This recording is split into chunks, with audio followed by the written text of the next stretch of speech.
musyrik bergabung membuat suatu koalisi atau gabungan partai-partai disebut dengan Ahzab. Ada namanya dalam Quran itu surah Al-Ahzab. Jadi gabungan partai-partai ini ingin menguasai kota Madinah.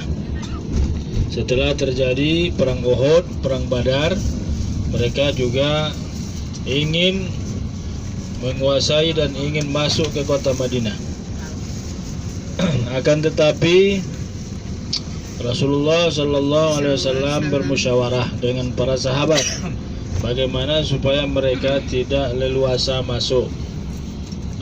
Jadi diusulkanlah oleh seorang sahabat yang bernama Salman Al-Farisi dari keturunan Iran, ya, dari keturunan Farsi.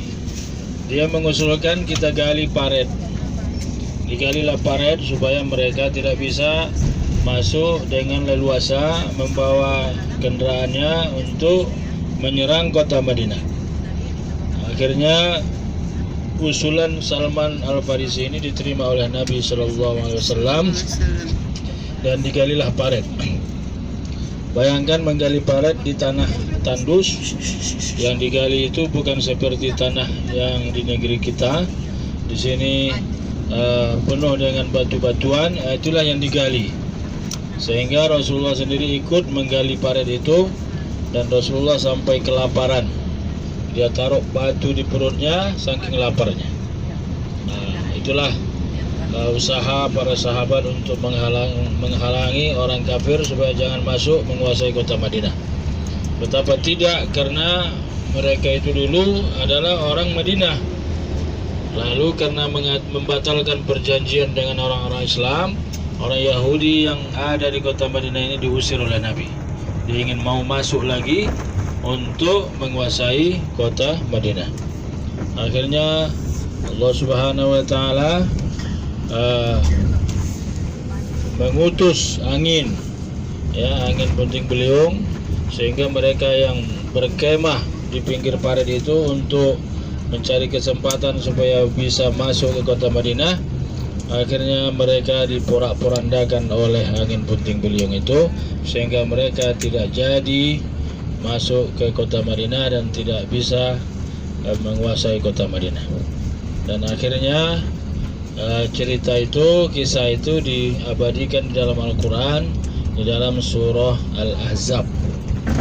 Ini disebutkan di sana, dikatakan izja'atkum junudun lam tarawha. Ketika itu Allah mengutus suatu pasukan yang tidak kamu lihat, yaitu angin. Sehingga mereka itu menyerah dan kalah sebelum terjadi peperangan. Di situ ketika menggali paret itu, setiap sahabat ikut turun tangan langsung, membuat tempat sholat di situ. Seperti Abu Bakar membuat tempat sholat, Umar, kemudian Salman, Rasulullah sendiri juga membuat tempat sholat. Maka di situ ada dibangun 7 masjid yang berdekatan.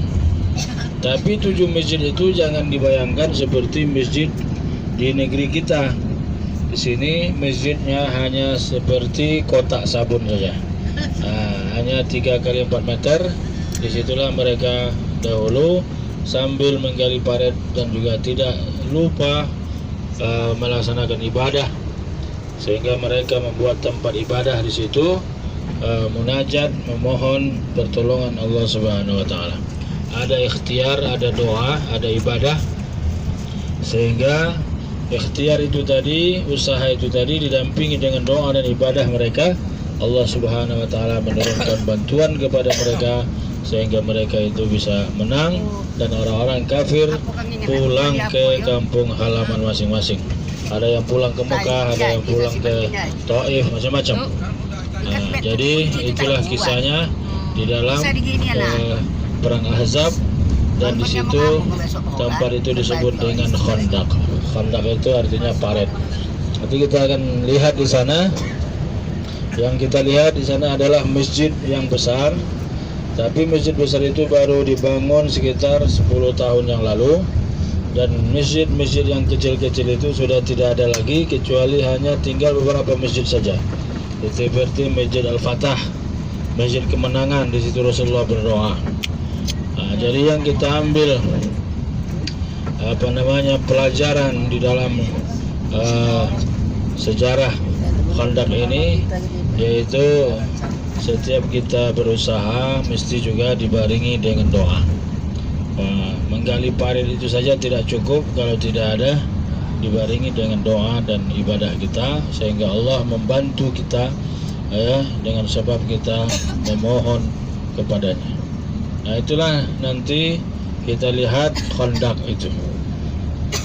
Ketika Rasulullah menggali parit itu, Rasulullah kelaparan. Lalu ada penduduk di situ mengundang Nabi untuk makan. Datanglah Nabi. Rasulullah Sallallahu Alaihi Wasallam tidaklah dia memikirkan diri sendiri saja. 2 orang 3 orang yang diundang dibawa oleh Nabi. Semua yang ada menggali parit itu, ratusan orang dibawa semuanya oleh Nabi untuk memenuhi undangan tuan rumah tadi. Bayangkan bagaimana kalau kita sebagai tuan rumah yang diundang 3 orang, yang datang 300 orang. Apa tak poning kepala itu? Yang membawanya adalah, yang membawa undangan itu adalah Nabi. Akhirnya Rasulullah datang ke rumah orang itu tadi, diundang makan. Rasulullah menyuruh mereka makan. Diambillah makanan